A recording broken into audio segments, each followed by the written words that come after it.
لا يا لي لا لا يا لا لا لا يا لا يا لا لا لي لا لا. Dajjal, seorang manusia yang disiapkan oleh Allah Subhanahu wa taala di akhir zaman, yang tujuannya adalah membuat orang-orang berpaling dari Allah Subhanahu wa taala. Dajjal yang memiliki ciri-ciri di keningnya, kaf, fa, ro atau kafir, yang hanya bisa dibaca oleh orang-orang beriman. Dajjal yang memiliki ciri-ciri matanya buta, badannya pendek, kakinya melengkung, membuat semua orang takjub kepada kehebatan yang dilakukan olehnya. Dajjal berkeliling dunia, setiap tempat yang didatanginya maka tempat itu akan subur, tempat itu akan datang hujan setelah kemarau yang begitu panjang. Dan orang-orang beriman kepadanya. Ketika Dajjal meninggalkan tempat itu, negara tersebut atau negeri tersebut pun kembali menjadi kering kerontang. Dajjal keluar dari sebuah tempat bernama Yahudian di daerah Khurasan, diikuti oleh 70.000 orang-orang dari kalangan Yahudi. Dajjal mengelilingi semua tempat sampai suatu ketika berada di dekat kota Madinah.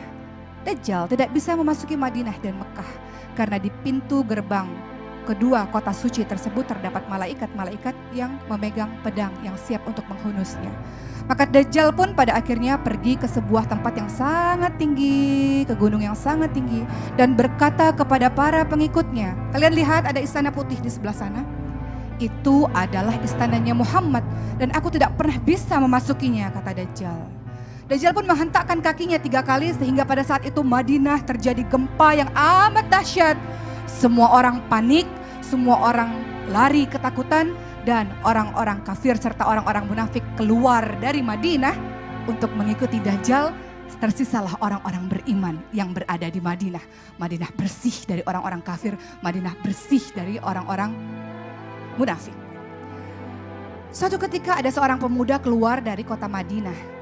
Kemudian para pengikut Dajjal mengatakan, kau ingin bertemu dengan siapa? Aku ingin bertemu dengan pemimpinmu. Pemimpinku adalah Tuhan dan aku tidak pernah percaya soal itu, kata pemuda tersebut. Pemuda ini adalah pemuda yang paling baik akhlaknya di kota Mekah. Ketika berhadapan dengan Dajjal, Dajjal pun memintanya untuk mengakui bahwa Dajjal adalah Tuhan dan laki-laki tersebut tentu saja tidak mau mengatakannya. Dajjal murka dan marah, diambillah gergaji. Kemudian ditunjukkanlah kekuatan di hadapan pengikut-pengikutnya. Gergaji itu pun diarahkan ke atas kepala dari sang pemuda dan dibelahlah pemuda itu dari atas kepalanya sampai ke kemaluannya. Berceceranlah darah di mana-mana.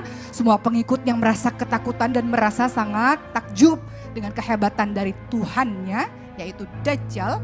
Dan kemudian Dajjal pun melewati belahan tubuh tersebut. Dajjal dengan kekuatan dan kesombongannya mengatakan, berdirilah wahai anak muda. Yang tadinya tubuhnya banyak sekali darah, kemudian pemuda tersebut pun bangun kembali, menjadi manusia utuh kembali. Dajjal tertawa dan mengatakan, sekarang kau sudah mengakui bahwa aku Tuhan dengan kekuatan, kehebatanku, bukan?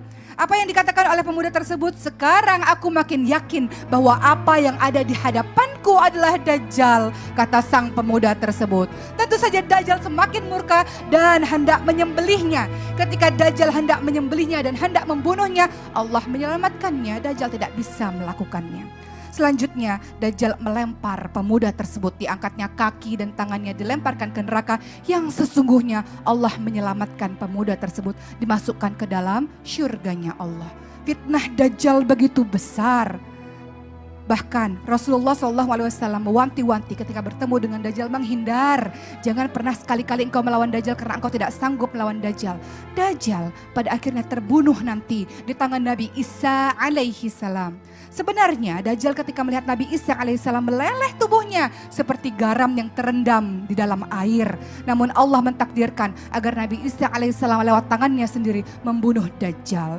Mudah-mudahan kisah singkat mengenai Dajjal ini membuat kita sangat berhati-hati bahwa tidak ada yang bisa selamat dari fitnah Dajjal. Oleh karena itu pelajarilah ciri-ciri dari Dajjal dan pelajarilah apa nasihat-nasihat dari Nabi Muhammad SAW. Mudah-mudahan tidak bertemu dengan kiamat kubro, yaitu fitnah Dajjal itu, insya Allah.